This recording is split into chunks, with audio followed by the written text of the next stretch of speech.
ابے یار پرانے لوگ تھک جاتے ہیں, کہتے ہیں یار گھسے پٹے لطیفے سنا رہے ہو مفتی صاحب, لیکن نئے لوگوں کا تو حق بنتا ہے نا. وہ ایک پاگل صاحب نکلے, ایک ڈاکٹر نکلا بریف کیس لے کے نا اپنی کلینک سے, بڑا 3 پیس سوٹ ٹائی میں, بڑے مہذب. تو ان کو دور سے ایک پاگل نظر آیا.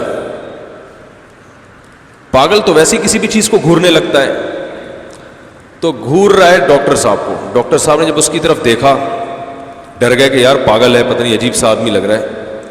تو جانا جس طرف تھا ڈاکٹر صاحب نے وہ پاگل ہی کی سم تھی, تو ڈاکٹر صاحب نے سم چینج کر لی نا ڈر کی وجہ سے, دوسری طرف چلنا شروع ہو گئے. وہ پاگل ہے, اس کو تو کچھ بھی کر لینا, اس کے سمجھ میں کچھ نہیں آیا. اس نے کہا چلو میں بھی ادھر ہی چل لیتا ہوں. بھائی جب پاگل نے ڈاکٹر صاحب کو گھور کے دیکھا تو ڈاکٹر صاحب نے بھی گھور کے دیکھا, تو پاگل اور گھورنے لگا نا. پاگل تو نقل اتارتا ہے نا. اب ڈاکٹر صاحب نے میڈیکل سائنس تو پڑھی ہے, پاگلوں کی نفسیات انہوں نے نہیں پڑھی تھی, تو وہ مخالف سمت میں چلنا شروع ہو گئے. ڈاکٹر نے بھی, وہ پاگل نے بھی اسی سمت میں چلنا شروع کر دیا. ڈاکٹر صاحب نے دیکھا یہ تو ادھر ہی آ رہا ہے, وہ اور گھبرا گئے, تھوڑا اسپیڈ بڑھا لی انہوں نے, پاگل نے بھی اسپیڈ بڑھا لی. ڈاکٹر صاحب نے بھاگنا شروع کیا, پاگل نے بھی بھاگنا شروع کیا.